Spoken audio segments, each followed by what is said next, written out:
Xin chào quý vị. Chào mừng quay trở lại kênh Trí tuệ Phật học. Đây là series Tonglen, Cho và Nhận. Tập 6. Tonglen khi đang bệnh hoặc khi đối diện nỗi sợ cái chết.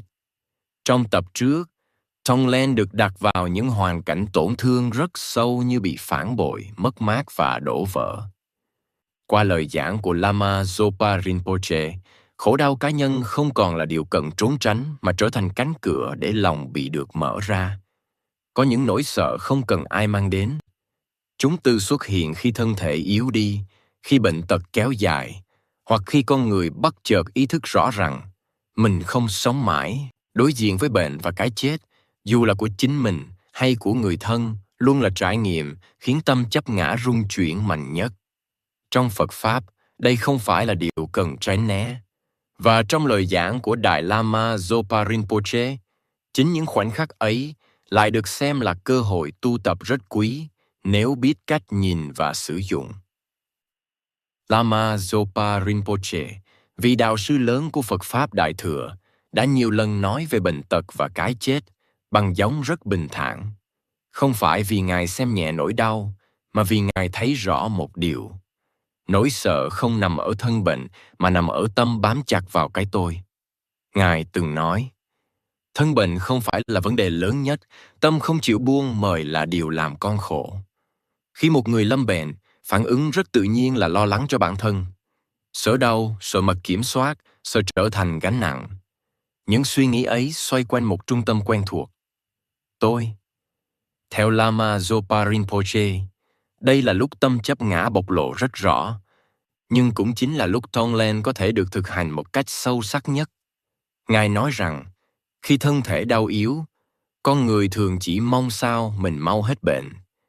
Nhưng nếu chỉ dừng ở đó, nỗi khổ tinh thần sẽ rất nặng. Tonglen gọi mở một hướng khác. Thay vì chỉ nghĩ cho mình, hãy nghĩ đến tất cả những ai đang đau như mình. Không cần sức lực, không cần ngồi lâu, không cần hình thức. Chỉ cần một ý niệm. Có vô số người trên thế gian này đang bệnh tật giống như mình, thậm chí còn nặng hơn.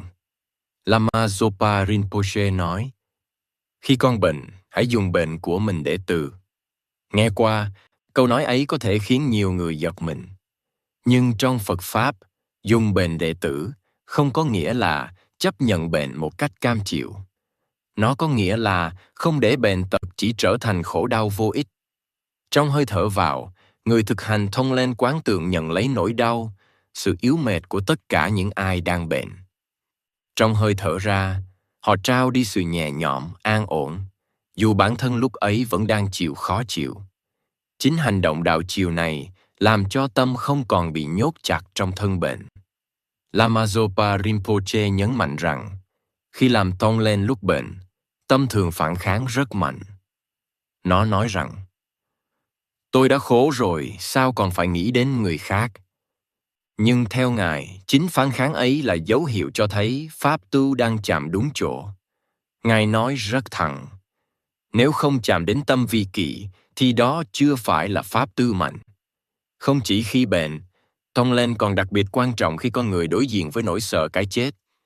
Nỗi sợ này không chỉ xuất hiện khi sắp chết, nó có thể âm thầm tồn tại trong rất nhiều người, dưới dạng lo lắng, bất an, sợ mất mát, sợ không còn kiểm soát.